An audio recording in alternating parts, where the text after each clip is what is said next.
mas eu estarei. Quinta-feira não teremos aula. Teremos que fazer algumas alterações no programa. Eu vou passar direitinho por e-mail para vocês depois o que vai ser alterado. Alguns autores vão sair, outros vão entrar. E hoje nós continuamos com Kant. Alguma dúvida sobre a aula passada? Sobre a ética kantiana? A ética kantiana é um pouquinho complicada, não tenho medo se tiverem dúvida, mas ela é complicada mesmo. Isso não é novidade. Eu tentei simplificar ao máximo, mas nem sempre isso é possível. Estou ciente das dificuldades porque afinal é o Kant. Hoje nós veremos um dos escritos políticos dele, que é esse aqui, A Paz Perpétua, que, bom, fundamenta muita coisa do que nós entendemos hoje por filosofia social e política, e não só fundamenta, como também acaba por criar um novo modo de pensar a política, na época que perdura até hoje. Então, hoje nós veremos o que é essa paz perpétua, qual o conceito, o que o Kant estabelece como paz perpétua, que ele divide em duas partes, são os artigos preliminares e os artigos definitivos para se obter essa paz perpétua.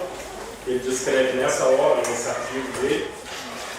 A visão dele de que comunidade política, de democracia e de formas de governo, a teoria das formas de governo do Kant é bem parecida com a de Aristóteles. O conceito de Rechtsstaat e a noção dele de abuso de poder, e a influência que o Kant teve sobre todo o pensamento social e político posterior. Aí a gente pega, recapitula um pouco da última aula e o que nós veremos hoje. Tudo bem? Hoje a aula é até curtinha. Eu teria que ler muitas coisas para vocês, eu escrevi em vários momentos. Bom, o que é essa paz perpétua? O termo não é do Kant.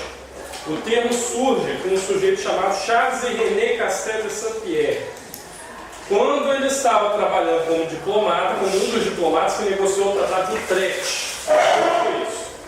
Existiu uma guerra no século XVIII, que foi a Guerra de Sucessão Espanhola. Ela foi travada entre 1702 e 1714. O que aconteceu? O rei da Espanha, o detentor da coroa espanhola, Carlos II, ele faleceu, não tinha um herdeiro direto no trono. Aquele que teria direito também faleceu muito jovem, com 6 anos de idade. Então, foi criado um problema de sucessão. Filipe V, da França, que era neto de Luís XIV, ele tinha algum direito e ele se tornaria o novo detentor do trono espanhol. Só que tem um problema. Caso o detentor da coroa francesa, o herdeiro da coroa francesa, se tornasse também herdeiro da coroa espanhola, vocês imaginem a quantidade de poder que estaria concentrado na mão de um único monarca. Então, outros países outros nobres ficaram extremamente preocupados com esse fato. Porque, olha, vem cá, o cara vai unificar as coroas da Espanha e da França, esse negócio vai se tornar um país só, isso será um imenso problema. Ainda mais naquela época, a exploração colonial aqui na América, a Espanha detinha boa parte das colônias, então isso gerava um problema político muito sério. A Casa de Habsburgo, a qual pertencia Carlos II, o rei falecido,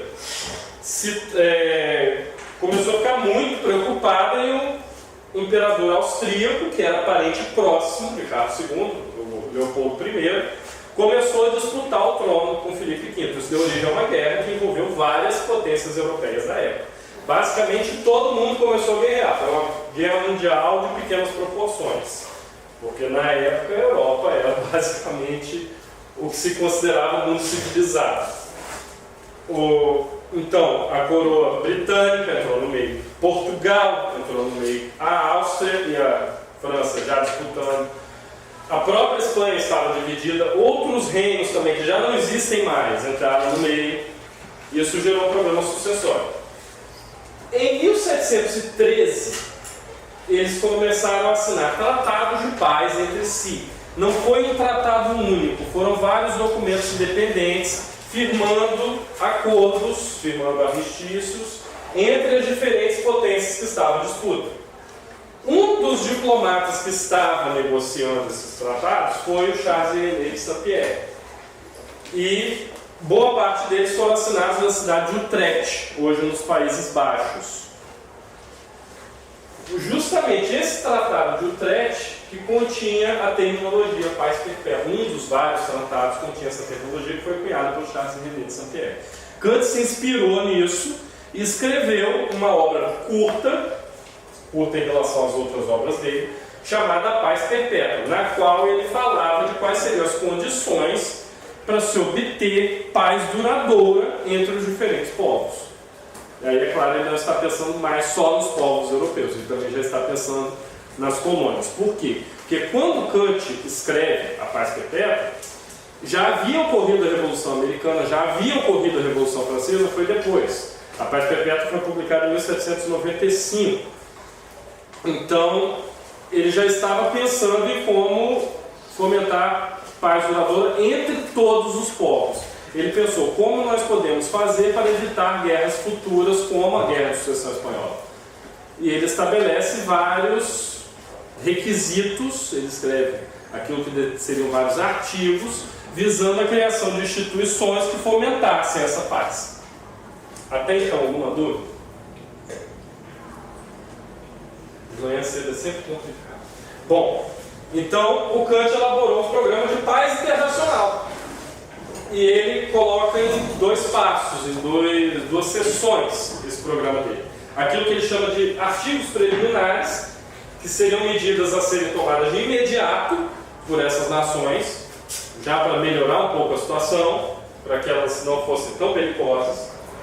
E os artigos definitivos seriam a base para reformas um pouco mais profundas, para aí sim obter uma paz duradoura. Seriam acordos não bilaterais, porque o que se tinha na época eram acordos bilaterais. A França fez um acordo com a Inglaterra, fez um acordo com a Áustria, fez um acordo com a Espanha. Aí, beleza, está em paz com esses povos. Mas a Áustria ainda tem que assinar acordos, a Inglaterra ainda tem que assinar acordos com a Espanha. A Espanha ainda tem que assinar acordos com a Inglaterra e Portugal.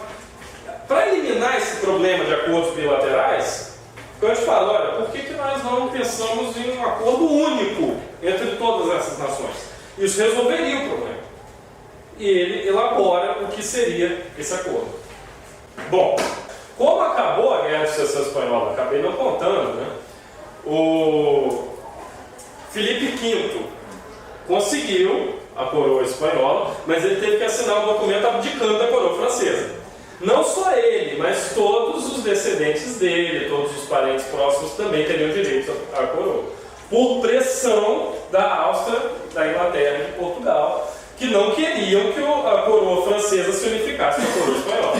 E o próprio avô do Filipe V, o Luís XIV, o influenciou nisso. Não, peraí, abdique do trono e tal, a gente coloca outro no seu lugar, ainda manterá boas relações, ainda terá uma boa dose de poder, e ele topou. Por outro lado, muitos territórios foram cedidos à Áustria. A Áustria cedeu territórios à Espanha, enfim, foi uma bagunça total. Aquilo que a gente entende hoje por Países Baixos surge aí. Por quê? Eram territórios da Espanha que foram cedidos à Áustria. Surge nesse momento. Mas quais são os artigos preliminares que o Kant coloca como medidas que deveriam ser adotadas de imediato para que os povos não guerreassem mais? Isso já 81 anos depois, isso já em 1795, depois de findada a guerra. Já tinha se passado a independência dos Estados Unidos, já tinha ocorrido a Revolução Francesa, agora ele já está pensando, olha, em virtude de todos esses problemas que nós tivemos na história recente, desse grande número de guerras, como evitar guerras futuras? Primeiro, nenhum tratado secreto de paz será considerado válido se houver matéria tacitamente reservada para uma futura guerra. O que ele quer dizer com isso? Bom, é muito simples, na verdade. Se você assina um tratado de paz com uma nação, você tem que terminar de negociar tudo. Todas as questões que podem vir a se tornar motivo para uma disputa posterior, elas acabarão se tornando uma disputa posterior, acabarão se tornando um conflito. Então você tem que fazer uma negociação ampla, resolver todos os problemas de uma vez. Por quê? Porque do contrário não é de fato um tratado de paz, é meramente um cessar-fogo, um armistício de curta duração. Olha, estamos cessando as hostilidades agora, no futuro, se isso aqui der problema, nós teremos hostilidades novas. E o Kant era contrário a isso. Ele afirmava, olha, vocês têm que negociar tudo de uma vez, não deve deixar nada reservado que possa vir a se tornar motivo para uma futura guerra, porque do contrário haverá uma futura guerra. Ele escreve, caso não fosse feito isso, pois seria neste caso apenas um simples armistício, um adiamento das hostilidades e não a paz, que significa o fim de todas as hostilidades. Simples. Perguntas quanto ao primeiro item? Não? Segundo, nenhum Estado independente, grande ou pequeno, cairá sob o domínio de outro Estado por herança, troca, compra ou doação. Por quê? Um Estado não é patrimônio, é uma sociedade de homens sobre a qual mais ninguém, a não ser ele próprio, tem que mandar a dispor. Enxertá-lo no outro Estado, a ele, que como tronco tem sua própria raiz, significa eliminar a sua existência como pessoa moral e fazer desta última uma coisa, contradizendo, por conseguinte, a ideia do contrato originário, sem a qual é possível pensar direito algum sobre um povo. Ora, pensemos, vamos botar na situação lá da época. A Espanha está em disputa. Suponhamos que ela seja herdada pela França, pelo monarca da França. Ora, a Espanha é um Estado independente, ela faz parte de um contrato social distinto. A soberania dela pertence ao povo daquela região. Não há motivo para ser herdado por outro povo. Aquilo não é um objeto, aquilo não é uma posse. Aquilo é a própria raiz. O Estado ele existe por si só, ele já é causa. Ele não pode ser considerado como um objeto. Isso aqui é estranho se vocês pensarem na história recente. Por quê? Alguém aqui conhece o Acre? Conhece o Acre, Lucas? Só no mapa, mas... Só no mapa. Eu acho que pertencia à Bolívia, né? O Acre pertencia à Bolívia, foi comprado. O Alasca, que hoje é parte dos Estados Unidos, pertencia à Rússia, foi comprado. Então, pelo menos na visão kantiana, você comprar uma parte de outro Estado não é permitido. Não pode. Hoje nós estamos vendo um problema lá na Crimeia. Eu li um livro interessante de ficção, Fernão Galvez, o imperador do Acre. É que vendo o ciclo da borracha, né? Então, muito interessante o livro dele. Então, falava Conta um pouco mais sobre isso. Eu não li. Falava sobre essa pessoa que chegou lá, ele era tipo um latifúndio, né? Que começou a mexer com borracha e tal. A borracha estava sendo exportada para vários países da Europa, né? Então ela tinha um alto preço, né? Então a borracha foi um ciclo ali na região norte ali, que fomentou assim, riquezas quase sérias, né? E depois, já dentro do finalzinho do século XIX, e depois sustentou. Exato. E nós vemos isso constantemente. A Crimeia está em disputa no momento, a Ucrânia está disputando a soberania por aquela região e a Rússia também. E eles mesmos estão querendo separar. E aí entram outras potências no meio, Estados Unidos, Inglaterra, França, todo mundo dando pitaco. Oi? Como sempre. Como sempre. Mas aí está o ponto. É uma região que tem o seu próprio contrato social, não deveria ser parte de um outro Estado, seja por herança, troca, compra, doação. Porque o território não pode ser considerado, nesse caso, como uma mera posse. Não é meramente um pedaço de terra. Tem um povo ali. Esse povo tem suas instituições legais e políticas, então não é tão simples. O Kant se oporia a esse tipo de intervenção. Embora ele abra brecha para pontos nos quais uma potência estrangeira possa intervir, mas isso é outra história. Terceiro item. Os exércitos permanentes devem, com o tempo, desaparecer totalmente, ou ser totalmente abolidos. Kant considera que os exércitos, eles representam uma ameaça constante à paz. Por quê? Bom, porque eles estão preparados para a guerra.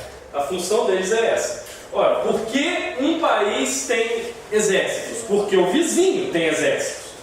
Porque em qualquer momento, a qualquer momento, o país vizinho pode tentar invadi-lo. Aí entra Hobbes aí, né? Entra Hobbes. Exatamente, o Kant fala exatamente de estado de natureza entre nações, fazendo uma alusão ao Hobbes. Ele escreve: e os exércitos ameaçam incessantemente os outros estados com a guerra, em virtude da sua prontidão para parecerem sempre preparados para ela. Os estados estimulam-se reciprocamente a ultrapassar-se na quantidade dos mobilizados. Ora, aquela guerra armamentista. Um recruta um determinado número de soldados, o outro também, para compensar. Exatamente, a Guerra Fria é um exemplo perfeito disso. Estados Unidos e União Soviética aumentando progressivamente a quantidade de armamento para quê? Para intimidar um ao outro. Além, é claro, de outros pontos, né? Os avanços científicos. É interessante a gente lembrar também que a exploração espacial, a corrida espacial, ela ocorreu por causa da Guerra Fria. Eram os dois países tentando desenvolver mísseis. Bom, ultrapassa-se na quantidade de mobilizados que não conhece nenhum limite. E visto que a paz, em virtude dos custos relacionados com o armamento, se torna finalmente mais opressiva do que uma guerra curta, eles próprios são a causa de guerras ofensivas para se libertarem de tal fardo. Ora, você vai acumulando soldados, você vai acumulando armamentos, você vai acumulando meios de fazer uma guerra. Com o tempo, manter isso tudo se torna muito caro. A longo prazo é muito mais caro do que uma guerra curta. Então, em algum momento, os estados têm que fazer o quê? Eliminar esse custo extra. Como? Sacrificando aquilo que eles montaram, toda aquela infraestrutura que eles montaram. Eles vão se debater contra um país vizinho. Para quê? Para matar alguns homens, destruir alguns armamentos e assim por diante. Porque assim reduz o nível de ambos, o nível de mobilização de ambos, e com isso os custos abaixam. Então uma guerra curta ela acaba sendo mais barata do que manter um exército permanente. Sim, Washington. O ITA, quando ele foi estabelecido aqui, né,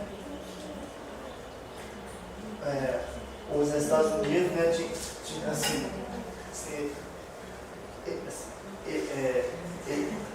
Não precisa ficar nervoso. Fala cantando. Eles tinham assim, enviado um reitor da ciência da unidade americana, Nietzsche. Então, assim, a Nietzsche, assim, a Nietzsche é uma universidade americana que desenvolve armas. Sim. Do exército americano. Sim. Né? Esse reitor, assim, do ITA,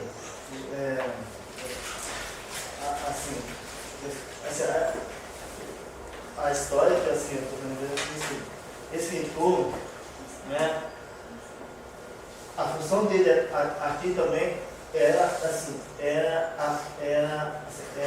a mesma coisa que assim, a MIT tinha nos Estados Unidos. Desenvolver armamento assim. Tecnologia bélica. Da bélica brasileira, disputando com assim o armamento americano. O Instituto de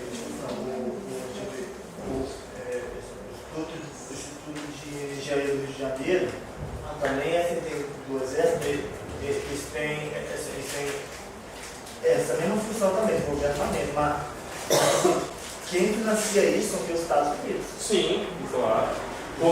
Financiaram na função da O caso dos Estados Unidos é particularmente interessante por quê? Porque eles têm essa posição como o país mais importante do mundo economicamente, belicamente, etc. Eles são fruto de toda a tecnologia aeronáutica que eles desenvolveram. A tecnologia deles para construir caças, aviões comerciais também, porque é a mesma tecnologia utilizada em aviões comerciais, mísseis, satélites, etc, etc, etc. O MIT, esse instituto de Massachusetts, ele constrói o quê? Sistemas eletrônicos. Se vocês algum dia visitarem, a cidade inteira é uma imensa cidade universitária, entupida de indústrias de tecnologia. As melhores universidades de tecnologia estão lá. E lá tem desde o cara que fabrica a placa-mãe, o microchip, toda a parte do hardware, né, que é aquela parte física dos componentes, até o programador de última linha. Tem desde os programadores primários até os que vão fazer os programas mais refinados. Parte do financiamento vem justamente das Forças Armadas Americanas. A ideia era que o ITA fizesse o mesmo, assim como a Faculdade de Engenharia do Rio de Janeiro e a de São Carlos, no interior de São Paulo, porque a Embraer montou uma indústria lá. Nenhuma delas deu muito certo. Por quê? Porque o nosso programa tecnológico ficou defasado por questões de política, digamos, vertical. Foi defasado por motivos, inclusive, muitos dos quais eu desconheço. Então, aí você encontra alguns problemas. O ITA ele passou a formar engenheiros para o mercado civil. Eles abriram as portas para formar... IBM, Microsoft estão tudo lá para pegar esses caras. Exatamente. Eles pararam de dar ensino somente a quem pretendia seguir carreira militar. As faculdades de engenharia do Rio de Janeiro tomaram outro rumo. E a Universidade de São Carlos ela começou a focar em outras áreas. A área de tecnologia ficou um pouco menos importante. E por aí foi. Agora, parte disso também é fruto do programa nuclear brasileiro que acabou no governo Collor. O Brasil tinha um programa nuclear para desenvolver armamentos nucleares, mas só que... inclusive submarinos nucleares, e aí o governo Collor, por pressões, tanto externas quanto internas, fez o quê? Acabou com o programa. Só que a Marinha continuou com o programa em segredo. Isso é interessante. E ele descobriu depois, por conta dos ministros e tal, e acabou com o programa uma segunda vez. Foi ainda no mesmo governo. O presidente Collor acabou com o programa nuclear brasileiro 2 vezes. A primeira, os militares continuaram com as pesquisas, na segunda, realmente fechou de fato, em definitivo, o programa. Fala. Falando da questão nuclear, os Estados Unidos esqueceram os únicos que têm armamento nuclear. Eles não querem que países como o Brasil, os países assim mesmo no oeste, tivesse armamento nuclear, porque isso aí causaria uma guerra. O Paquistão e a Índia, eles têm esse armamento. Né? A CIA, assim, eles têm esse orçamento lá se monitorando assim. Se acontecer uma coisa, às vezes coisas da causa uma guerra assim, uma coisa assim, já vem que intervir lá, assim, eles dão, senão causa conflito. Mas os outros também têm. Índia tem armamento nuclear, Paquistão, França, Inglaterra, Alemanha, Israel, Japão, China, Argentina, China, Rússia. Sim, Rússia. Acredito que a Austrália também, embora eu não tenha certeza. Então, a essa altura já está disseminado. E as agências de inteligência de todos esses países estão constantemente vigiando uns aos outros para ver que uso pretendido vai se fazer disso. Em muitos casos, o que aconteceu? Foi meramente dissuasão. Foi isso que o Kant falou. Olha, a Índia testou um armamento com esse potencial nuclear. O Paquistão correu para comprar os planos de outro país e testou também. Assim, um intimidando o outro, são vizinhos. Então, é aquela história de guerra armamentista. Você não está em conflito ainda, mas você vai mobilizando tropas, você vai mobilizando recursos, tecnologia para quê? Para, caso o outro fique muito engraçadinho, você tem meios de conter a violência, com mais violência. Mas o pior de todos é a Coreia do Norte. A Coreia do Norte também. Eu tenho lá minhas dúvidas se eles estão tão bem armados assim. Mas, nessa lógica da corrida armamentista, o Kant muito sabiamente faz o quê? Olha, exércitos permanentes devem ser abolidos. Quando isso for possível.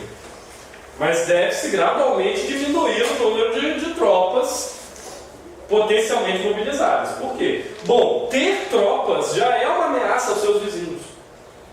O seu vizinho também vai mobilizar cada vez mais gente. E aí você vai olhar para o outro lado da fronteira, vai ver aquele monte de gente sendo mobilizada, você vai fazer o quê? Mobilizar ainda mais gente. Então é uma bola de neve. É um efeito bola de neve. Desculpa, exercício militar. Exercício militar. Sempre. Coreia do Norte, Coreia do Sul também, mas estão A Coreia do Norte é a fronteira mais mobilizada do planeta. A fronteira entre Coreia do Norte e Coreia do Sul é a fronteira mais mobilizada do planeta. O número de soldados ali numa faixa estreita de terra, dá para ir de uma ponta a outra caminhando, é absurdo. Bom, continuando. Dívidas nacionais não devem ser contratadas, tendo em vista o atrito externo dos Estados. Kant ainda formula de uma outra forma. não se deve emitir dívidas públicas em relação com os assuntos de política externa. Por quê? Qual a relação disso com conflitos armados? Qual a relação disso com a chamada paz perpétua? Para fomentar a economia de um país, fora ou dentro do Estado, essa fonte de financiamento não levanta suspeitas. Emitir letras, né? Mas o sistema de crédito como instrumento de oposição das potências entre si é um sistema que cresce desmesuradamente e constitui sempre um poder financeiro para exigir no momento presente. Ora, se outro país tem uma dívida com você, você pode exigir o pagamento na hora. Pois certamente nem todos os credores farão ao mesmo tempo. A engenhosa invenção de um povo de comerciantes neste século é um tesouro para a guerra que supera os tesouros de todos os outros estados tomados em conjunto e que só pode esgotar-se pela iminente queda dos impostos. Onde ele quer chegar com isso? Lembrem-se do conflito recente lá na Ucrânia, a questão da Crimeia. Qual foi a briga lá? Olha, a Crimeia está querendo se separar do restante da Ucrânia, aí a Rússia apoiou alguns grupos que queriam se anexar à Rússia, os separatistas estão agindo de forma independente, o governo ucraniano não sabe o que fazer, e ficou aquela briga, que a Guerra Fria ela já não era fria na época, hoje em dia ela continua um pouquinho morna. Os Estados Unidos chegou e, peraí, russos, o que vocês estão fazendo com essa história aí? Que história é essa de vocês quererem anexar parte da Crimeia? E os russos, não, eles estão querendo, eles vêm para cá. Não, peraí, não pode, não sei o que, não sei o que lá. Os Estados Unidos começou a encher a paciência do povo do lado de lá.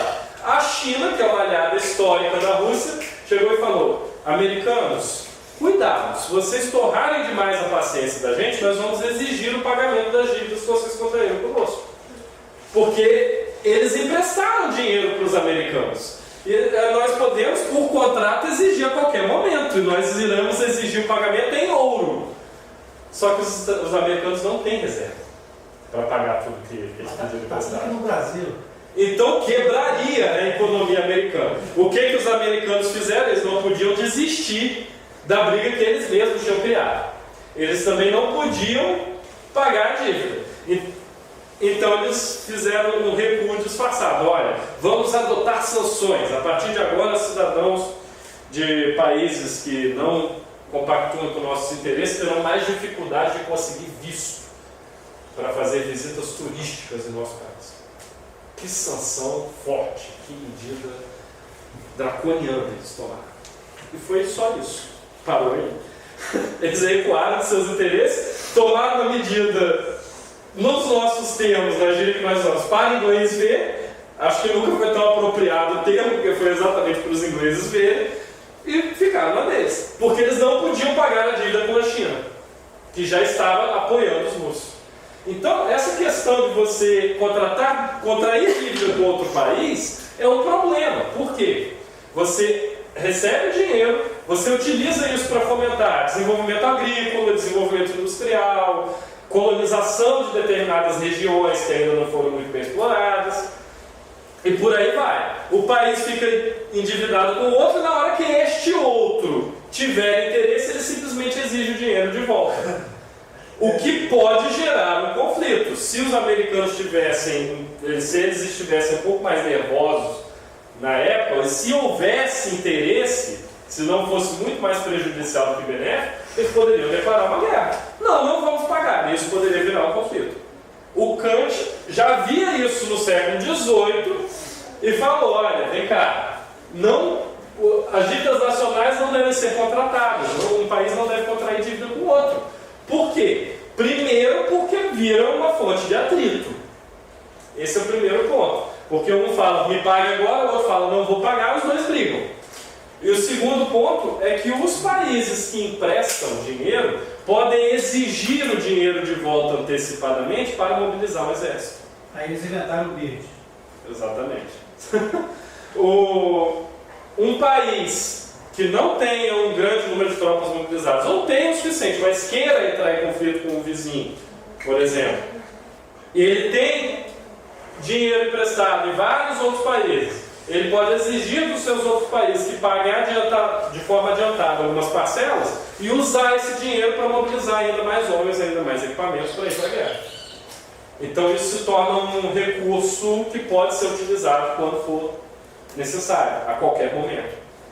Então o Kant via nessa dívida externa um problema em relação à paz. Ela dificulta a paz. Isso aconteceu com a Espanha, né, quando estava colonizando. Descobriu as Américas, muito ouro, muitas pedras preciosas. Era aquela constante guerra com França, né, com Inglaterra, principalmente Inglaterra. Exatamente. Tomaram uma surra dos Países Baixos também, né? Mas não existia serviço social naquela época, então não existia. Não tinha como colocar esse recurso em... A própria Inglaterra fez muito isso. A França também. O Brasil, em seus tempos áureos, também fazia isso. Você falou sobre emissão de moeda, me lembrou aí certos momentos que o Obama chegou no Senado para pedir emissão de bilhões de dólares, sendo que a gente sabe que essa emissão de valores é devido à riqueza que o país produz, e não porque ele precisa ter esse montante. Então isso aí me deixou pensativo sobre esse ponto. A economia americana é mais difícil de analisar porque eles são um país que não tem lastro.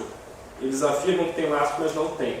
E nunca teria o lastro na quantidade de moeda que eles emitiram, porque a moeda deles simplesmente não desvaloriza.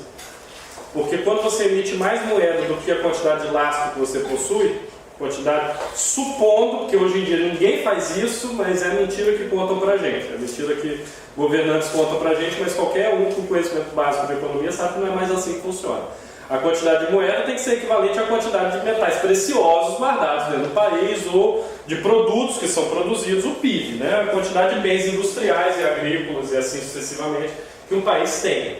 A quantidade de moeda tem que ser equivalente àquilo. Se você emite mais moeda, a moeda desvaloriza, porque você tem mais papéis para uma mesma quantidade de bens. É uma divisão, é simples.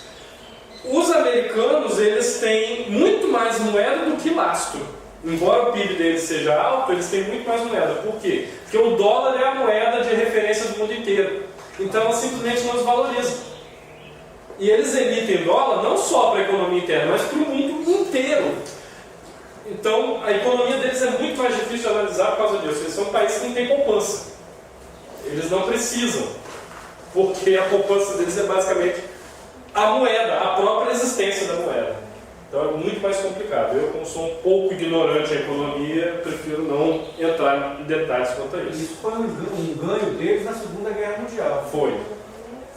E por isso que é tão ameaçador quando a nossa presidente faz uma reunião lá com os BRICS e fala: vamos montar uma segunda moeda de referência. Vamos pegar aqui um valor que seja deduzido entre o real, a rúpia, sei lá qual é a moeda que eles usam na China, e o iene também, e vamos montar uma outra referência. Os americanos ficaram assustadíssimos com isso, porque o dia que outra moeda for utilizada como referência para o comércio externo, eles quebram. Ainda mais países populosos como Índia, China, sim, e Rússia, e Brasil também. Isso foi algo bem interessante. E há esse interesse, para quê? Para quebrar a hegemonia americana, não só dentro do continente europeu, mas dentro do mundo inteiro. Porque caso estes outros países se aproximem e consigam montar uma moeda que dê esse lastro para o restante do mundo, não só a economia deles se fortalece, mas eles enfraquecem o dólar. Claro, aí vem todos os outros problemas, como que países de moedas diferentes montariam um valor referencial único, ou se as diferentes moedas seriam utilizadas como referência também, ou a questão toda de se seria aceito pelo mercado internacional como algo tão corrente quanto o dólar é aceito hoje. Hoje em dia você abre o jornal e você vê a cotação do dólar. E é isso que movimenta a bolsa, o preço do ouro, de tudo. Bom, quinto artigo.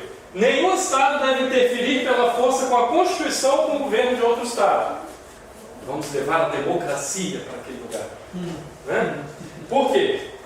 Bom, o que é que pode a isso autorizar? O que é que pode autorizar um Estado a interferir com a Constituição do governo de outro? Porventura o escândalo que dá aos súditos de outro Estado? Mas tal escândalo pode antes servir de advertência por meio do exemplo do grande mal que o povo atraiu sobre si em virtude da sua ausência de leis. E, além disso, o mau exemplo que uma pessoa livre dá a outra não é nenhuma lesão. Ou seja, o Kant está dizendo, caso seu vizinho, caso o país vizinho ou o país distante que seja, ele tenha uma sociedade que nós consideremos bárbara, que nós consideremos horrível, que é uma Constituição atrasada, nós ainda assim não temos o direito de interferir com eles. Eles no máximo nos servem de mau exemplo, para que nós não façamos igual. Mas não temos direito de soberania sobre outro Estado. Nós não temos nenhum direito de interferir com eles. Agora, adendo. Isso não se aplicaria ao caso em que um Estado se dividiu em duas partes devido a discórdias internas, e cada uma representa para si um Estado particular com a pretensão de ser o todo. Ou seja, uma guerra civil, e cada uma das duas partes em conflito quer tomar o poder para representar o Estado inteiro. Se o terceiro Estado presta, então, ajuda a uma das partes, não poderia considerar-se como ingerência na Constituição de outro Estado, pois até então só existe anarquia. Ou seja, tivemos lá a questão com o Egito, foi recente, vocês devem se lembrar. Tínhamos um grupo que apoiava o governante, e tínhamos um outro grupo, que ele foi apelidado, como sempre, de rebeldes, que queria a derrubada daquele representante e outro no lugar. Ora, até então é uma guerra civil, está em aquilo que o Kant chama de anarquia. Não é o uso corrente do termo, mas é o uso corrente para a época dele. Desordem. Então, até então não há um Estado. Se uma terceira potência externa apoiar um lado ou o outro, qualquer um dos lados, até então está permitido. Por quê? Porque não tem um Estado ainda. Eles estão cuidando dos seus interesses, botar quem eles quiserem lá. Agora, a partir do momento que se constitui um Estado, uma nação, com leis, com magistraturas, com estrutura política, tudo aquilo, quando a desordem cessa, aí nenhum outro Estado tem o direito de interferir, nenhuma potência externa, estrangeira, tem o direito de interferir. Por quê? Porque isso seria ingerência. Uma potência deve cuidar do próprio povo, ela tem o seu próprio contrato, a sua própria Constituição, ela não deve interferir com as constituições de outros países. Não tem legitimidade para tal. Não tem motivo para isso. Porque o outro faz parte de um contrato social distinto. Por mais que nós fiquemos escandalizados com o que ocorre, sei lá, no Paquistão, nós não temos o direito de interferir lá. Porque lá é outro povo, outro contrato, outra Constituição, outra coisa. Aqui nós temos uma formação cultural diferente, não temos legitimidade para interferir lá. Até por causa de outras barreiras, língua, distância, etc, etc, etc. Vejamos então. Isso seria, portanto, um escândalo e poria em perigo a autonomia de todos os Estados. Ora, é óbvio, se algum Estado, se alguma potência estrangeira interfere com outra,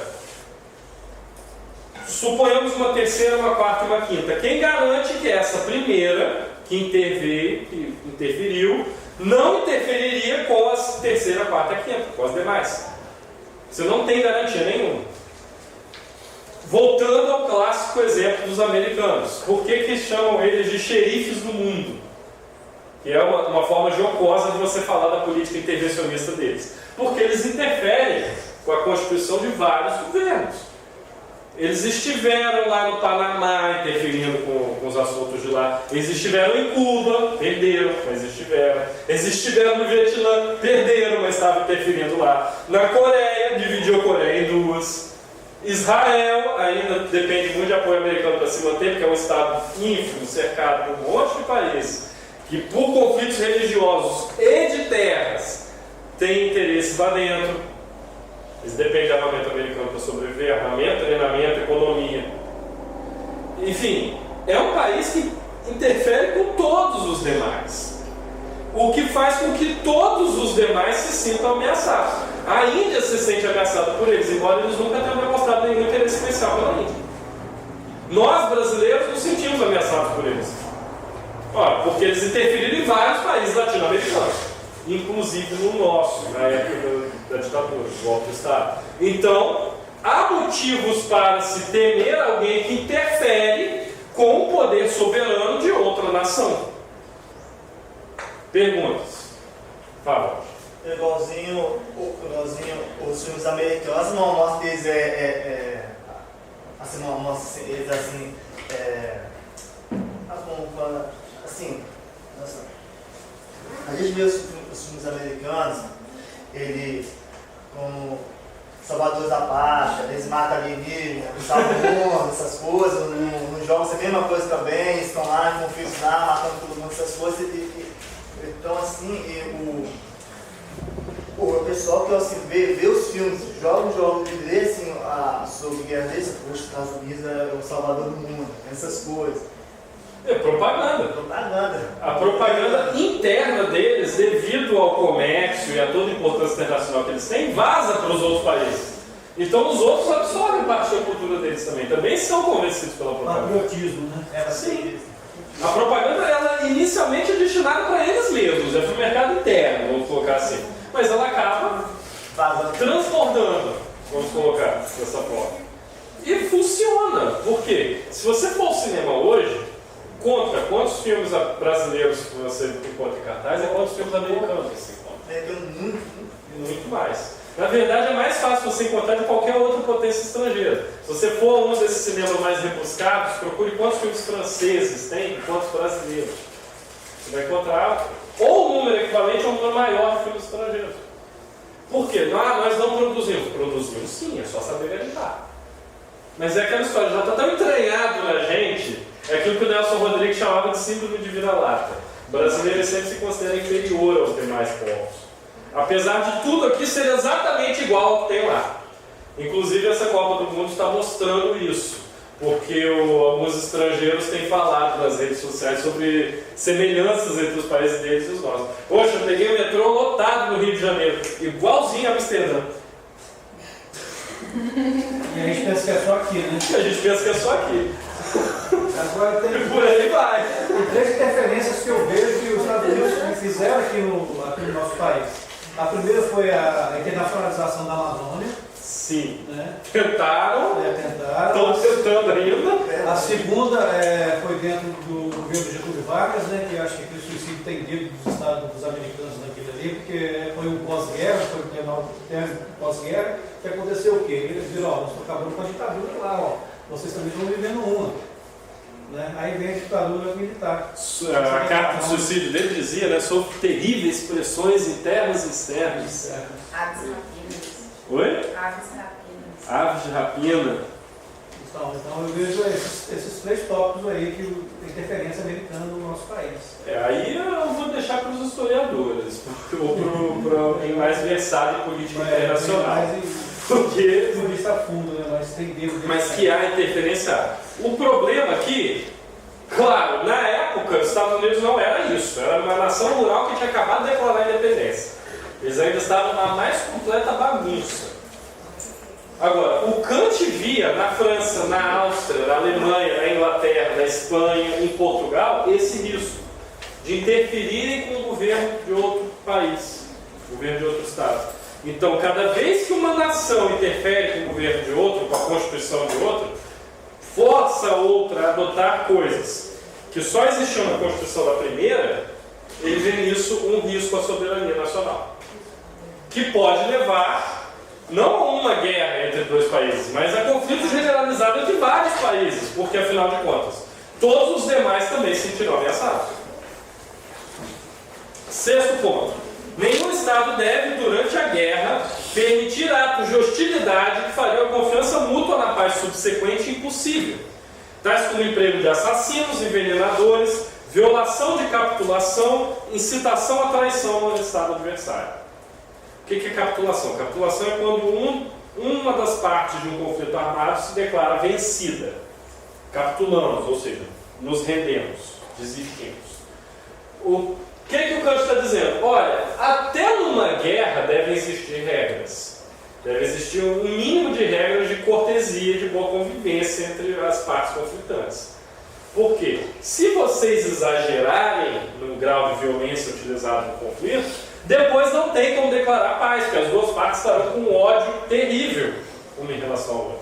Se um dos países se rende e o outro ainda assim continua atacando, continua destruindo as cidades e por aí vai, isso é uma violação de capitulação, olha, vocês acham que aquele que foi vencido vai permanecer na posição de vencido, submisso por muito tempo? Não. A qualquer momento ele vai contra-atacar, porque opa, nos rendemos e ainda assim estamos agredindo. Faz lembrar a resistência francesa. Resistência francesa, o IRA, na Irlanda, os separatistas bascos, aquela região ali da Espanha e da França. Emprego de assassinos, envenenadores, olha, isso é guerra suja. Incitação à traição no estado adversário. Muitas vezes governos pagam pessoas influentes para juntarem tropas e promoverem seus próprios interesses no país vizinho. Isso aconteceu já em inúmeros países, e isso é corrente na história da humanidade. E, claro, vocês podem pensar em exemplos mais extremos: tortura, estupros. Recentemente eu li uma notícia sobre um organismo internacional, uma nova seção da ONU estava sendo criada para coibir os estupros em zonas de guerra. Que é coisa tão grave que, afinal de contas, alguém tem que fiscalizar. E até então, a Convenção de Genebra proíbe uma série de crimes de guerra. E este, se eu não me engano, também está incluso. Mas, o que acontece? Ainda assim é feito. Então tem que ter algum tipo de fiscalização no meio, para que os soldados não façam isso. Sim. Deixa eu ver aqui o exemplo. Serviço secreto, né? É mais do que serviço secreto. Esqueci o outro lado de contato.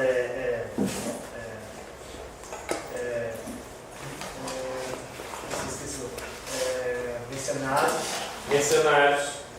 Os mercenários também são um problema à parte, porque na hora que eles estão perdendo, eles dão no pé. Isso é uma questão à parte, porque eles não têm relação com aquele território, aquele povo que está guerreando. Eles são estrangeiros. Isso também já foi usado em muitas partes do mundo. Aqui, se você pensar no próprio conflito armado, na estrutura de um conflito armado, numa guerra, o soldado não está pensando em política, normalmente. Ele está lá para cumprir o papel dele.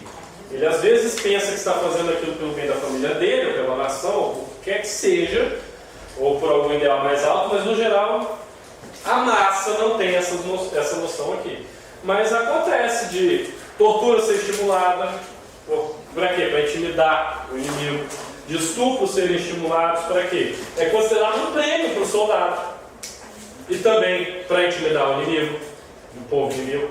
Na Guerra dos Balcãs existem relatos de mulheres que ouviram dos soldados invasores, seus estupradores, que aquilo era para que elas gerassem filhos de outra etnia. Assim eles colonizariam o país dessa forma. Na África se tornou comum o estupro de combatentes homens, porque eles ficam desmoralizados e não voltam para a frente de batalha. Então, quando a violência no conflito é extrema, quando se usa de todo tipo de artifício sujo para vencer uma guerra, pense no caso da tortura também. Ora, mesmo depois do conflito esfriar, não vai ser possível declarar paz, porque os povos se odeiam. É o que você ouve lá no Oriente Médio. Você pergunta para um palestino o que ele pensa, um combatente palestino, claro que não todos, mas pergunta para ele o que ele pensa sobre os israelenses. Ah, mataram meu pai, mataram meu avô, estupraram minha irmã, mataram minha filha. Ele não pensa em aceitar a paz com aquele povo. Jamais. E boa parte da população se torna afetada por isso. A mesma coisa do outro lado da guerra. Os israelenses vão falar a mesma coisa. Ah, eles lançaram isso aqui, mataram não sei quantas crianças. Vão falar a mesma coisa. Perguntas, considerações. Estes 6 são os artigos preliminares que o Kant coloca como necessários para não a paz perpétua, mas pelo menos melhorar a situação. Recapitulando, nenhum tratado será considerado válido se houver assuntos reservados para a guerra futura, assuntos não resolvidos ainda. Nenhum Estado independente pode cair sob o domínio de outro por herança, troca, compra ou doação. Isso gera problemas de soberania. Exércitos permanentes, com o tempo, devem ser abolidos, porque eles representam uma ameaça à paz, por estarem permanentemente pensando em conflito com o outro. Professor, só um instantinho. Esse Oi. 3 aí lembra muito também a Roma antiga. Roma antiga, sim. Permanentemente com o exército mobilizado pensando em Eles não poderiam entrar nas cidades, tinham que ficar acampados. Exatamente. Cada cônsul comandava uma legião distinta, porque caso um deles tentasse tomar o Estado, o outro poderia combatê-lo. Exatamente. Quer dizer, a guerra armamentista deles era inclusive interna. Tamanho número de soldados mobilizados. Dívidas nacionais não devem ser contratadas porque elas viram uma espécie de coringa pelo qual você pode exigir o pagamento da dívida de diversos outros países para mobilizar tropas para entrar em guerra com o vizinho. E também porque viram uma forma de atrito entre os povos, entre o que toma o empréstimo e aquele que cede o empréstimo, o doador. Nenhum Estado deve interferir pela força com a Constituição ou governo de outro Estado, e nenhum Estado deve, durante a guerra, permitir atos de hostilidade extremos que impossibilitem a declaração de paz subsequente, quando o conflito se encerrar. Porque, é claro, trará consequências. Agora, além desses artigos preliminares, o Kant fala de artigos definitivos. Depois de obtido uma certa medida de tranquilidade com base nesses 6 artigos preliminares dele, ele ainda coloca 3 artigos definitivos ou suplementares para que se obtenha de fato a paz perpétua. E aqui é que a coisa começa a ficar interessante. Primeiro, a Constituição Civil de cada Estado deve ser republicana. Ora, como assim republicana? Kant coloca a Constituição fundada, em primeiro lugar, segundo os princípios da liberdade dos membros de uma sociedade, e em segundo lugar, em conformidade com os princípios de dependência de todos em relação a uma única legislação comum, em terceiro lugar, segundo a lei de igualdade dos mesmos, que é a única que deriva da ideia de contrato originário. Essa é a Constituição republicana, segundo ele. Ou seja, para que ocorra a paz entre os povos, todos os povos têm que ter uma Constituição republicana, de acordo com Kant. E aí ele questiona, olha, mas isso não é a mesma coisa que forma de soberania, forma de governo, sociedade civil? Não. Para não se confundir a Constituição republicana com a democrática, como costuma acontecer, é preciso observar o seguinte: as formas de um Estado podem se classificar segundo a diferença das pessoas que possuem o supremo poder do Estado, ou segundo o modo de governar do povo, seja quem for o seu governante. A primeira chama-se efetivamente a forma da soberania. E só há 3 formas possíveis, a saber, a soberania possuída por um só, ou por alguns que entre si se religam, ou, quem sabe, a terceira? Eu já vi isso antes, várias vezes. Poder exercido por um só homem, poder exercido por poucos homens, ou por muitos homens. Nossa Senhora, que turma animada. Soberania possuída por um só, ou por alguns que entre si se religam, ou por todos conjuntamente, formando a sociedade civil.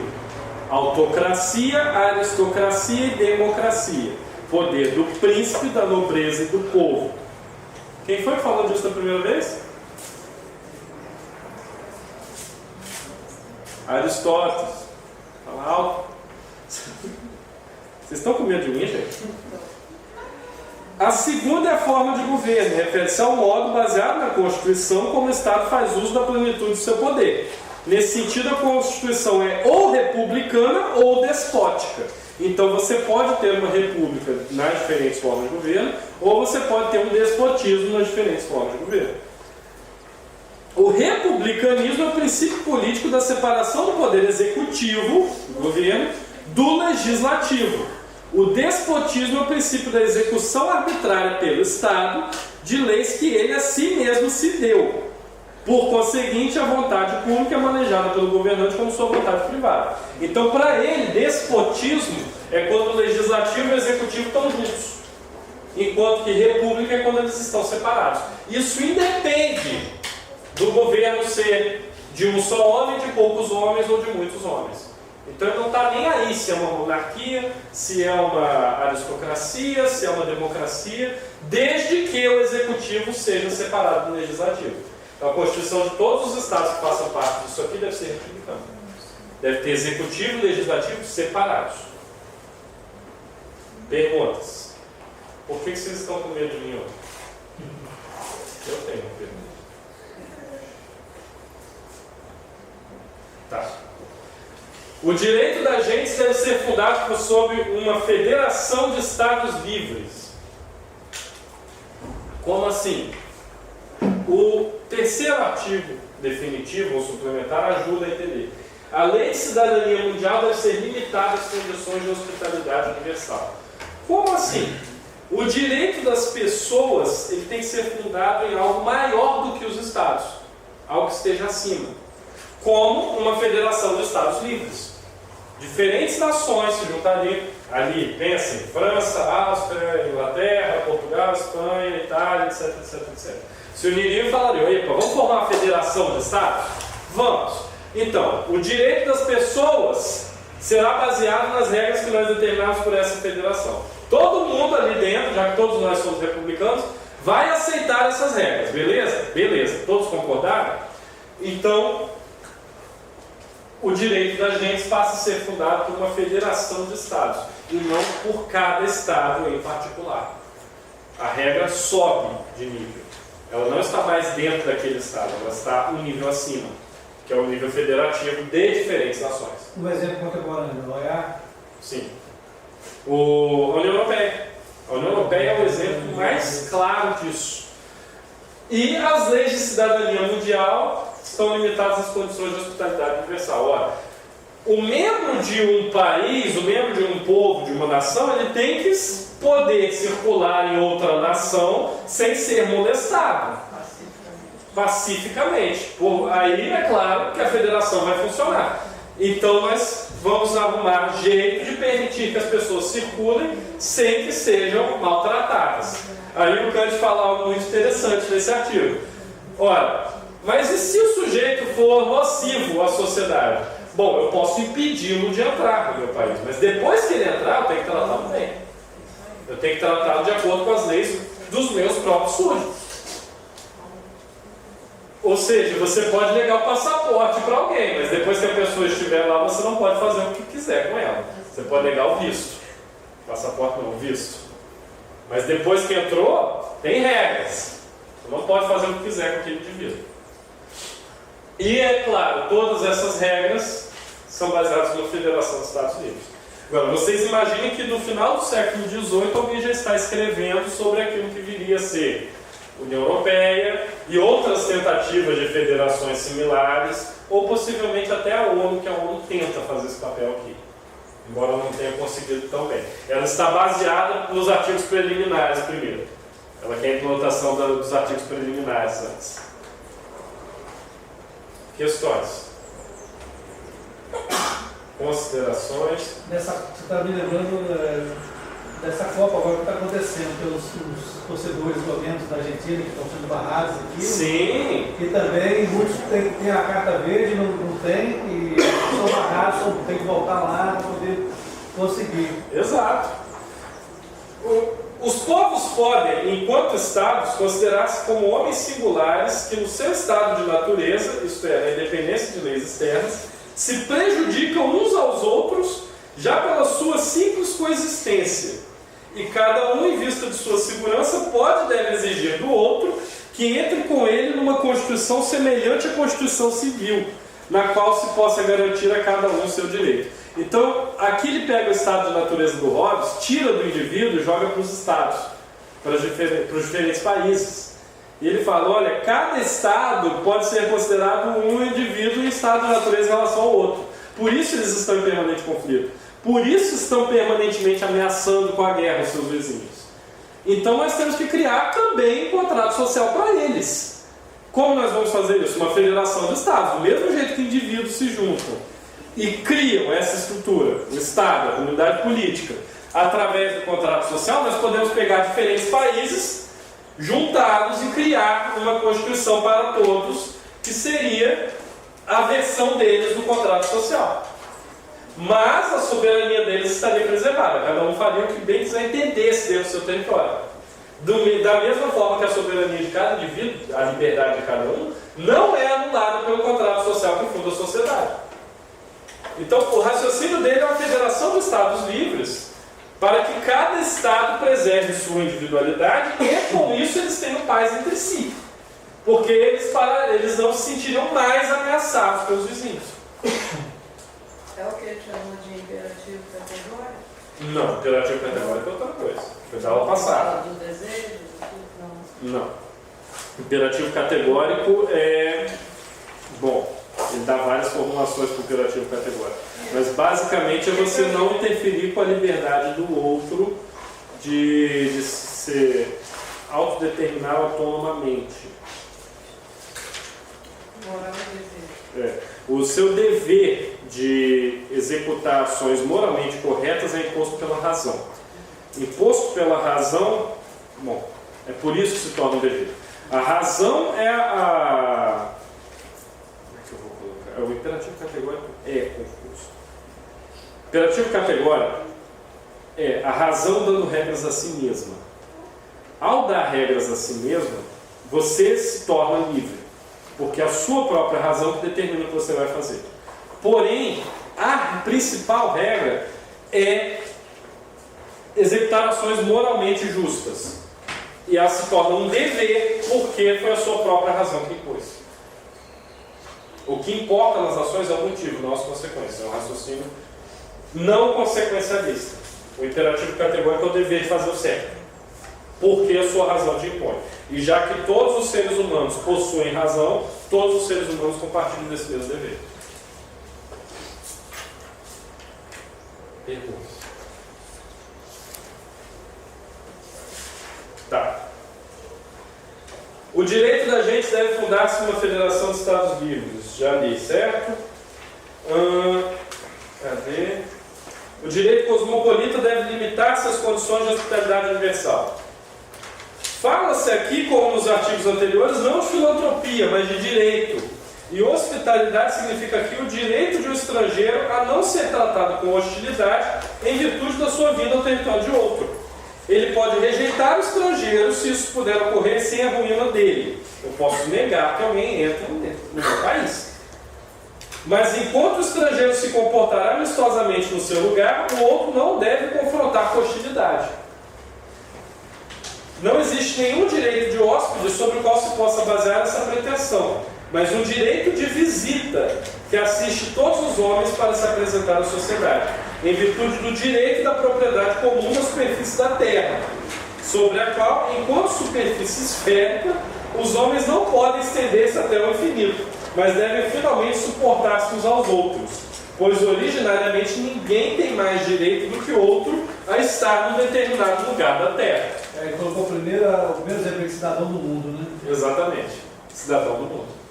E ele dá exemplos hilários, como por exemplo, cobrar mais caro por produtos quando você percebe que uma pessoa é estrangeira. Coisa que tem acontecido muito por aqui.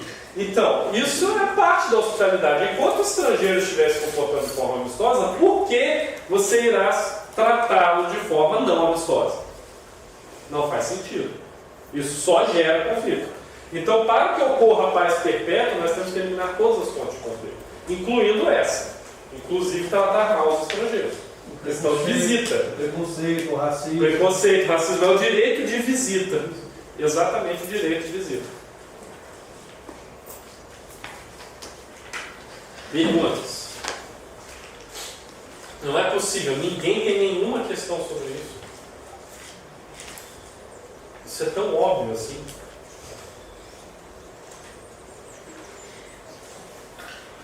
Vocês percebem que 200 anos antes, quase 300 anos antes de surgir a Organização das Nações Unidas, União Europeia, Mercosul, todos esses, o cara já estava falando disso?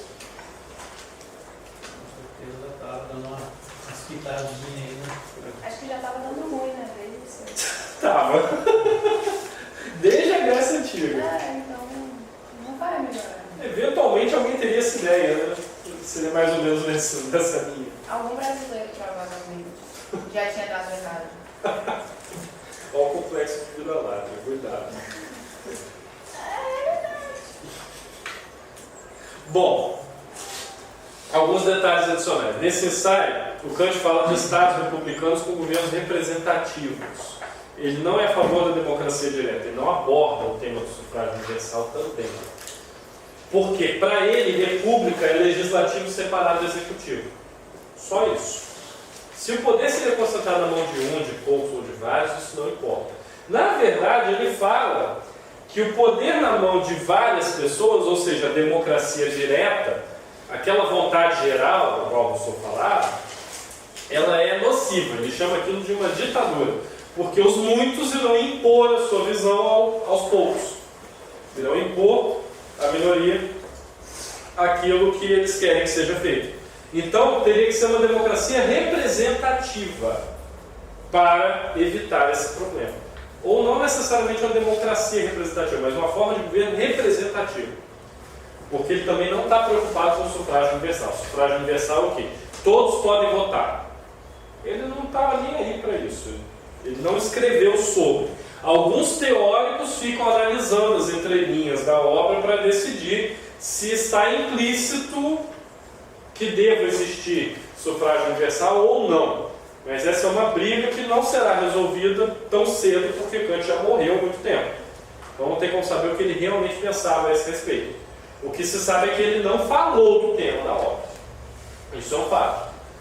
E aí está interessante, ele afirma que as repúblicas, essa federação de repúblicas, elas não serão pacíficas apenas umas com as outras, mas ele diz que elas serão mais pacíficas do que outros estados, do que outras nações, de forma geral, do que outros modos de governo de forma geral. Porque aqueles países que estão federados em tentar construir essa, digamos, tentativa de paz universal, eles serão naturalmente mais pacíficos do que aqueles que não fazem parte disso. Porque, é claro, os outros ainda estão observando a corrida armamentista, ainda tem problemas em relação à visita de estrangeiros e assim por diante. Emissão de letras de crédito para outros países, por aí vai. Lá você escreveu que ele não afirma. Oi? Ele não afirma que as repúblicas serão pacíficas apenas umas com as outras, entre si. Mas sim que elas serão mais pacíficas do que outras formas de governo de modo geral. Sim, elas não serão pacíficas apenas entre si. Elas também serão mais pacíficas em geral com todos os demais povos. E ele considera que só os governos republicanos eles não são suficientes para estimular a paz por si só, por si mesmos. A liberdade de imigração é importante para isso, aquelas leis de hospitalidade, e uma liga de nações para implementar aqueles artigos que eu apresentei para vocês seria necessária também. Sem esses dois itens, não se obtém a paz perpétua. Vamos então fundar uma república aqui, vamos separar o executivo do legislativo. Ele fala, não vai ser suficiente. A gente precisa implementar aquele programa em 6 pontos iniciais, mais 3 suplementares, porque do contrário não vai funcionar. E a única forma disso ser feito é através de uma Liga de Nações. Os diferentes países têm que efetivamente se unir para construir essa regra. Dá para lembrar aí o projeto de migração no Brasil, né? Sim. Porque Dom Pedro II mesmo ele mandou vários delegados em outros países para poder fazer uma pintura, né? Porque o pessoal ia encontrar aqui. Só que essa pintura foi mal acabada, né? Chegaram aqui, mas vieram os italianos, vieram os japoneses, vieram todos. Vieram com a cara e a coragem. E agora estão vindo os Tá haitianos. aqui um monte de descendente aqui, ó. Tô vendo. E foram registrados. Interessante que essa noção de Liga de Nações não é nova na época do Kant. Lá no século XV, Henrique VIII já estava pensando nisso. Ele já tentava criar uma espécie de Liga de Nações pan-europeia, inspirado pelo Thomas More. Thomas More cantou a pedra no ouvido dele. E assim, olha, nós vamos tentar fomentar a paz aqui, assinando uma série de acordos. Como eles não tinham noção de um acordo único entre as nações, eles ainda estavam pensando em acordos bilaterais, em que toda a Europa ficasse em paz permanentemente. Só que deu errado. Ele não conseguiu. Aí, alguns séculos mais tarde, a ideia é retomada, depois da Guerra de Sucessão Espanhola. Bom, essa Liga de Nações, ela formaria uma comunidade política por meio de várias repúblicas constitucionais, ou seja, ela é um pacto federativo internacional. Os exemplos já foram dados. Esse pacto ele não se dá por meio do direito civil e ele não é meramente nacional ou internacional, ele é cosmopolita. Ele concederia cidadania aos membros de todas as nações signatárias. Aqui a relação com a União Europeia é claríssima. A União Europeia foi inspirada nisso aqui. E esse pacto preservaria as condições de soberania de cada Estado-nação que o compusesse. Os cidadãos passam a ser cidadãos cosmopolitas, de todas as nações signatárias do pacto. Mas o que cada nação, cada Estado faz dentro do seu território é problema deles lá.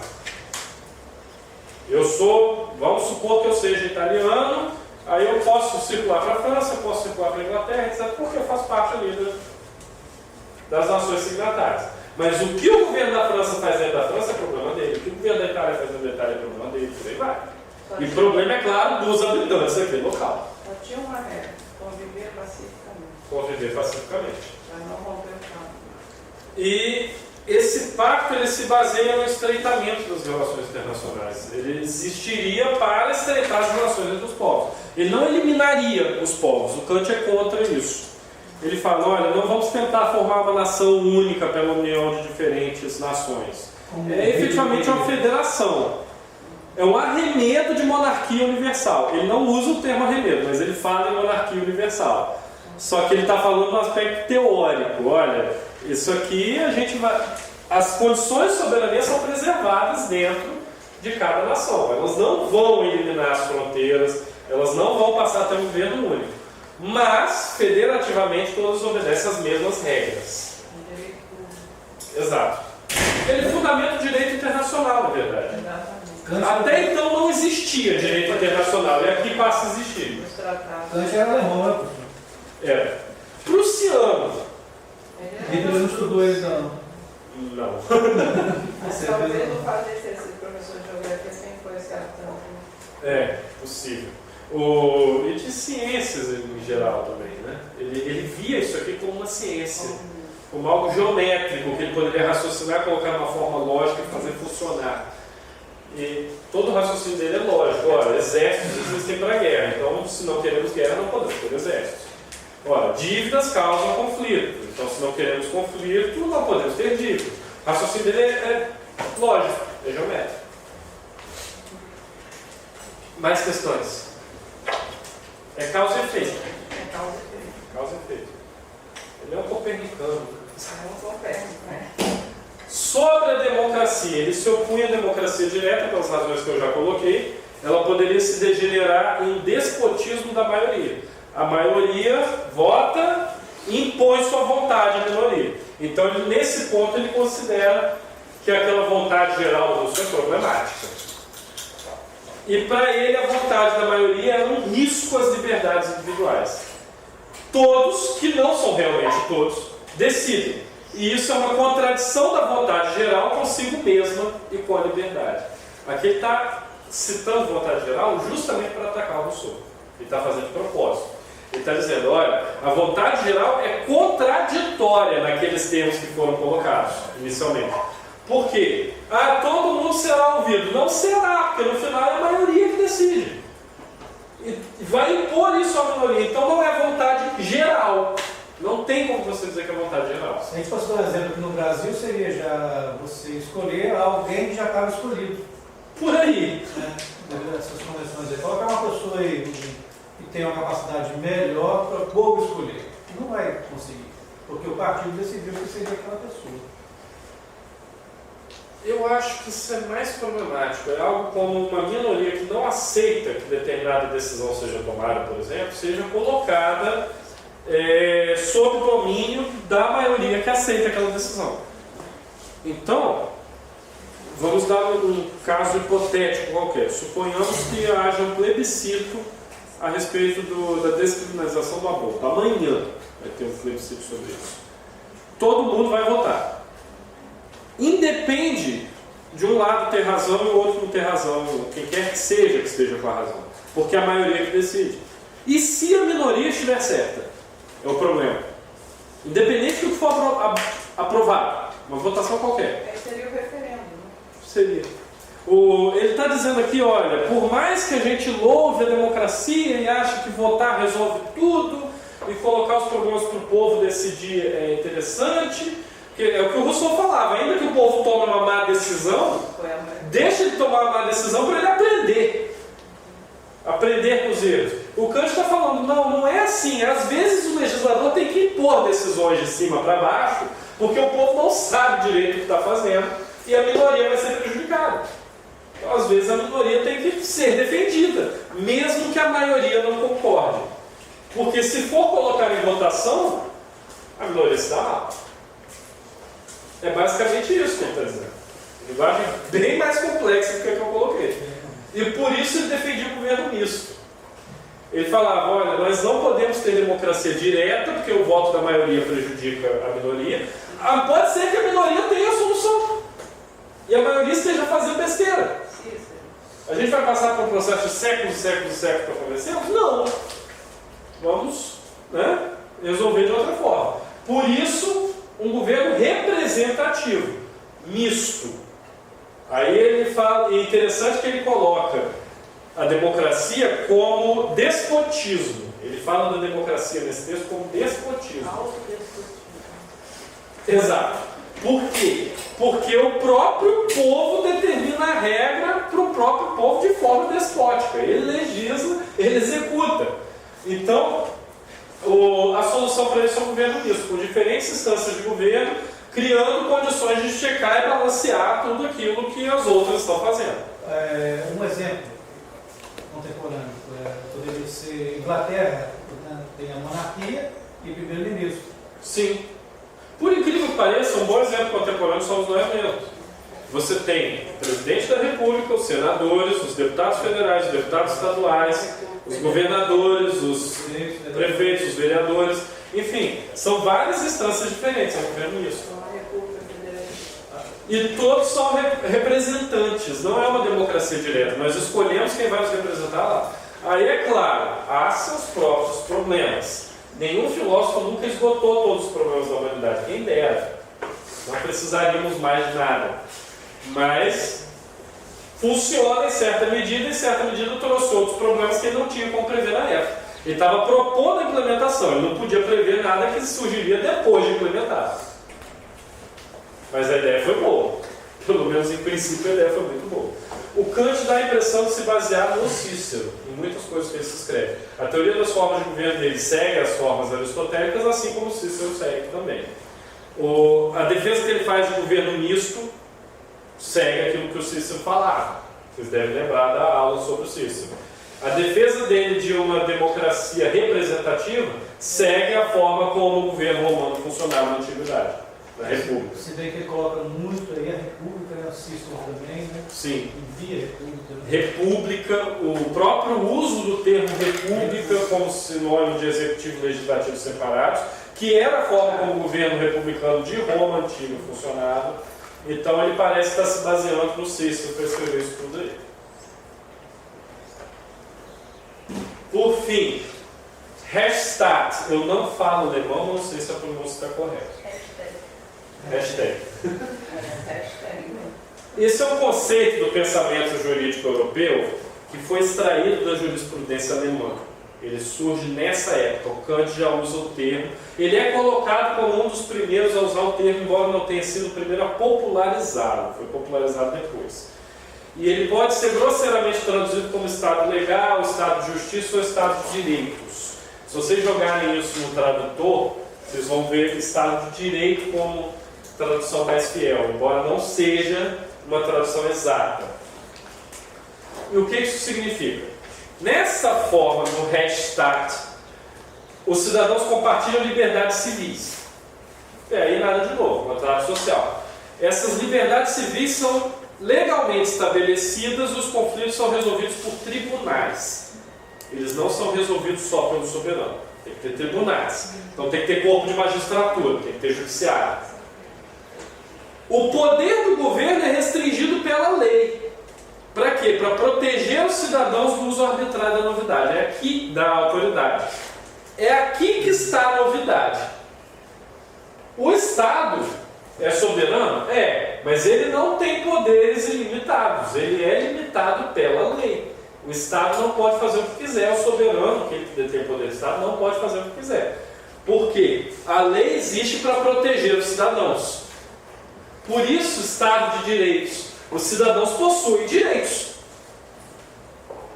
Dentro de um Estado, os cidadãos possuem direitos. Estado de direitos.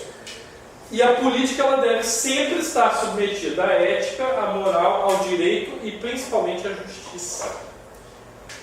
Quando isso tudo ocorre, quando todas essas condições são atendidas, nós temos aquilo que chamamos de Estado constitucional e de direito. Então, toda vez que vocês ouvem alguém falando, nós vivemos no Estado constitucional de direito, está falando isso aqui, está falando de Kant. Está falando que Estado constitucional de direito significa, ok, temos uma Constituição, fizemos um contrato social, fizemos um contrato entre nós. Então, qualquer disputa entre nós é resolvida pelo tribunal, pelo corpo judiciário. Essa é uma parte. Estado de direito, por quê? Eu tenho direitos que são inalienáveis. O próprio Estado não pode eliminar esses meus direitos, porque o próprio Estado é submetido à lei também. O poder constituinte são direitos garantidos fundamentais. Fala mais alto, Teresa. O poder constituinte que foi estabelecido, que gerou a nossa Constituição, voltando para cá, né, para os dias de hoje, que assegura os direitos e garantias individuais e sociais. Exatamente. Cláusulas pétreas que não podem ser modificadas. Exatamente. E se o Estado romper com esses direitos, com essas cláusulas pétreas, o que acontece? Acontece uma ação de inconstitucionalidade. Ação de constitucionalidade. Exatamente. Se o Estado tenta romper com essas cláusulas pétreas no papel, ação de constitucionalidade é barrado. Você não pode eliminar a Constituição. Você não pode eliminar as restrições que o Estado tem em relação a nós. Se ele rompe assim mesmo, aí vem os outros problemas. Direito de revolução, que já foi postulado lá pelo Locke, ou processar o Estado, que é uma novidade aqui. Já que o Estado é limitado pela lei, você pode efetivamente levar o Estado para o tribunal. Enquanto corpo. Sim, Lucas. Tem uma frase, eu não sei se é de Adriano, imperador de Roma antiga, que ele fala que quem está abaixo ou acima da lei. Aplica aí? Nesse caso, não. Porque o Adriano, como todos os romanos, ele não tinha essa noção de que o Estado poderia ser também submetido à lei. O Estado, enquanto entidade teórica, que se torna entidade factual, por ser parte da comunidade política, estaria abaixo da lei. Aqui, a noção é essa, que o próprio Estado, enquanto entidade teórica e factual, tem que estar submetido à Constituição, porque a Constituição é um contrato social originário. Qualquer representante do Estado ele é só um fiel depositário do poder que o povo deu a ele, para usar os termos do Rousseau. Kant tem influência dele. Kant fala os mesmos termos. Na Roma Antiga, a ideia é de que o próprio ocupante do cargo tinha uma parte do poder do Estado, enquanto indivíduo. Essa noção público-privada não era tão separada assim. Aqui ele já está separando público e privado totalmente. A separação, que é o que eu apresentei para vocês ao longo do semestre, ao longo dessas aulas todas, se lá na Grécia Antiga era zero, na Roma Antiga inicia o processo, agora ela se fundamenta por completo. Porque ele já está falando de direito de hospitalidade entre povos de diferentes nações. Olha, indivíduo, coisa privada, coisa pública, outra coisa. Ele já está falando de soberania nacional, mas com uma federação que ponha regras a todos. Ele já está falando de regras que submetam o próprio Estado para que ele não abuse do cidadão. Coisa que, recentemente, em relação ao Kant, o Hobbes, que está 200 anos antes do Kant, aí, já era impensável. O Dante, que está um pouquinho anterior, já era impensável. Olha, o monarca é supremo, ninguém pode. Ele está acima da lei porque ele faz a lei. E o Kant está falando, não, quem faz a lei é o povo, quando faz a Constituinte. Estabeleceu a Constituição, o próprio Estado está submetido. Fim! Porque o próprio povo criou o Estado. Ele cria a Constituinte, com isso cria o Estado, então, pela ordem das coisas, é a Constituição que está acima. A lei está acima. Sed lex dura lex. Exato. A lei na Roma Antiga era uma lei de tradição. Eles não tinham sequer essa noção contratualista de que a população montou uma Constituição, tanto que a Constituição deles nem era escrita. A tal da lei das 12 tábuas era transmitida oralmente, era o que eles tinham mais próximo para a lei. A ideia lá era de algo que obedecesse às tradições do povo. Não com magistraturas e instituições legalmente estabelecidas, lei positivada no papel, nada disso. Fala. Mais alguém? Beleza? Se bem que A priori e a posteriori, podemos levar para essa aula que ele também comentou. A priori estaria ali para esse compartilhamento. Né? A posteriori, poderia considerar que se isso fosse um filho. A priori, em princípio, anteriormente. A posteriori, depois. Ele utiliza isso dentro da epistemologia dele para estabelecer algumas distinções entre formas de experiência. Sim, coisas que eu posso fazer com experiência ou sem Mas experiência. aí não poderia levar para esse lado do estágio dele. Digamos que a Constituição seria a priorística em relação ao próprio Estado. Poderia fazer uma analogia assim. Sim. Mas ela não seria representativa, porque são os deputados que formulam ela. Aí é que está. O Kant coloca o contrato social originário como algo teórico. Ele, inclusive, fala que é uma ficção, que é uma historinha. Mas, a partir do momento que foi formulado, se a Constituição for justa, todas as gerações posteriores, mesmo as que não participaram da formulação, devem obedecer. Então ele coloca, olha, é teórico, é uma historinha, mas tem uma função social, que é de fomentar a justiça, a moral e tal, e também criar as leis. As leis em algum momento foram criadas através dessa concepção de contrato original, mas a partir do momento que elas estão funcionando, a gente deve ir reformulando de forma que fique cada vez mais parecido com isso aqui, porque só assim a gente obtém a paz. Então a ideia dele foi organizada. Então. Foi muito organizado. E aí ele traz, porque você cumprindo isso, você está trazendo um papel moral, ético e universal. Exato. Você está fomentando a justiça universal. Por isso ele chama de paz perpétua. Na verdade, as pessoas brincam com o título, que é paz perpétua, que é uma coisa muito forte.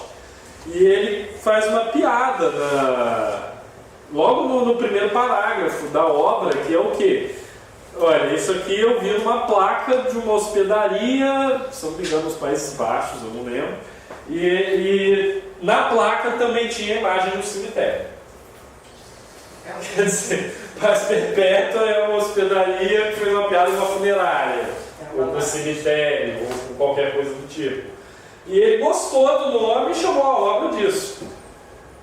Mas o termo já vem lá desde o René Castan de Saint-Pierre, que já tinha utilizado antes. Não sei se foi na mesma hospedaria que ele ficou, mas há uma relação aí. É uma piadinha que o Kant conta, olha, por que eu estou dando um título tão arrogante agora? Ele está basicamente colocando que já que há um Estado, já que há um contrato social, já que existem leis, por que não reformular essas leis de maneira que elas se tornem cada vez melhores e nós possamos obter uma paz duradoura? E a forma que ele dá é essa. Olha, eu vou dar a receita do bolo para a paz duradoura. Ele deu. Se funcionou ou não é outra história. Mas eu, pelo menos, acredito que esteja melhor do que estava na época. Agora que a gente adotou algumas das medidas dele, está um pouco melhor do que nessa época aqui. Ainda bem que ele adotou o passo perpétuo, não crânio rachado. Né? Não o quê? Crânio rachado. Mais questões? Estou acabando, problema. Ok, quais são as grandes inovações do Kant no pensamento social e político posterior a ele? Novamente, sem juízo de valor. Primeiro, lembrando da última aula, da aula passada, ele coloca em xeque a visão utilitarista de que maximizar a felicidade ou maximizar o prazer para o maior número possível de membros de uma sociedade é a verdadeira forma de se conduzir os assuntos públicos. Para ele, o utilitarismo é algo errôneo. Então, aquela noção de vamos maximizar a felicidade para o maior número possível de pessoas, para ele é uma injustiça. E é, inclusive, uma formulação incorreta que pode levar a estragos na moral, na ética, na justiça, na própria democracia. Ele não é muito fã de democracia direta, mas ele acredita em democracia representativa. Segundo, com a formulação dos postulados éticos dele, o imperativo categórico, a visão dele sobre o que são imperativos hipotéticos, assim por diante, ele coloca a base da moralidade no motivo das nossas ações. A moralidade se torna a base de todas as nossas ações, e não as consequências. As ações passam a ser avaliadas como boas ou ruins com base no que as motivou e não nas consequências que elas trouxeram, que é o raciocínio utilitarista clássico. Terceiro, ao colocar todos os seres humanos como racionais e colocar a base da moralidade como a nossa autonomia, que é derivada da razão, Kant acaba endossando os argumentos em prol da igualdade entre os homens, que já existiam na época. Vocês devem se lembrar do Locke, do Rousseau, todo mundo. Até o Hobbes, a sua própria maneira, um pouco trágica, ele acaba falando, todos os homens são iguais. Eles são iguais na violência, segundo Hobbes. Para o Locke, eles são iguais no potencial de trabalho. Para o Rousseau, eles são iguais em liberdade. E o Kant, olha, eles são iguais porque todos têm racionalidade, todos têm razão. Se todos têm razão, todos são seres morais, são seres éticos, capazes de agir de forma moral ou imoral. E a base da moralidade, ela só pode ser deduzida a partir da razão. Ele coloca a razão como primordial nisso. Então, ele ajuda a fundamentar todos os outros argumentos que continuariam a vir em prol da igualdade entre os homens. Já que o dever moral é derivado da racionalidade, e sendo a racionalidade compartilhada por todos os seres humanos, agir de forma moral torna-se um dever de todos. Esse é o imperativo categórico. Então, é dever de todos agir de forma moral. Porque todos somos racionais. Todos conseguimos deduzir o que é certo e o que é errado. Nesse ponto, há muitas críticas ao raciocínio do Kant. Afirmo que ele é extremamente simplista. Vocês mesmos fizeram várias críticas. Que filósofos da época fizeram a ele? Mas, novamente, sem juízo de valor. A ênfase que ele coloca na racionalidade e na autonomia, bem como na autodeterminação, elas auxiliam a formular o conceito de direitos humanos que nós temos hoje. E já vinha sendo formulado desde muito antes. Kant já bota mais uma pedra nesse edifício. Ele, olha, é errado coagir alguém a agir de determinada forma. Você não pode fazer com que uma pessoa haja com heteronomia. Você não pode impor, realizar uma imposição externa. A pessoa tem que ser autônoma. Então, isso auxilia. Por quê? Porque daqui do desdobramento, você acaba retirando várias formas de forçar uma pessoa a fazer alguma coisa. Então você retira da jogada a coerção religiosa, ideológica, a coerção física e por aí vai. E colocou mais uma pedra nesse edifício. Com esse conceito de Rechtsstaat, ele acaba por fornecer a base para aquilo que nós hoje chamamos de Estado de Direito. Ora, o poder do Estado também está limitado pela lei. Não é porque o Estado faz as leis que ele está acima dela. Ele está abaixo da lei também. Ele está interagindo com a lei, mas ele não está sobre ela. Com os argumentos dele contra a democracia direta, ele acaba fortalecendo todos os argumentos que já existiam em prol da democracia representativa. E acabará esse raciocínio dele por desembocar em novos argumentos em prol da democracia representativa. Então percebam que lá, desde a antiguidade, a gente está vendo na disciplina a tensão entre democracia direta e democracia representativa, desde o início. Aqui, a democracia representativa ganhou mais pontos, com Kant. E até então a democracia direta estava vencendo, porque tinha Rousseau apoiando, todos os gregos clássicos, por aí vai. Professor, qual é o exemplo assim, mais coerente assim, de democracia representativa?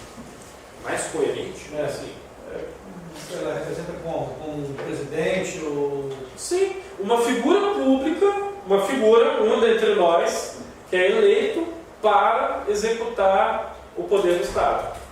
Para fazer, para não executar, porque executar dá a noção de executivo. Para deter por um determinado tempo alguns poderes do Estado, seja executivo, seja legislativo ou qualquer outro. Então nós empossamos alguém, um representante, por isso representativo, para que o poder do Estado seja exercido através daquele indivíduo. Mas isso é temporário. Entendeu? Não como se fosse a monarquia, mas como o primeiro-ministro. Sim, porque o primeiro-ministro é uma figura representativa. Ele é eleito. Da monarquia. Olha, depende. Há monarquias de todas as formas. Existem monarquias nas quais o povo escolhe o primeiro-ministro. Existem monarquias, eu estou falando de monarquias constitucionais.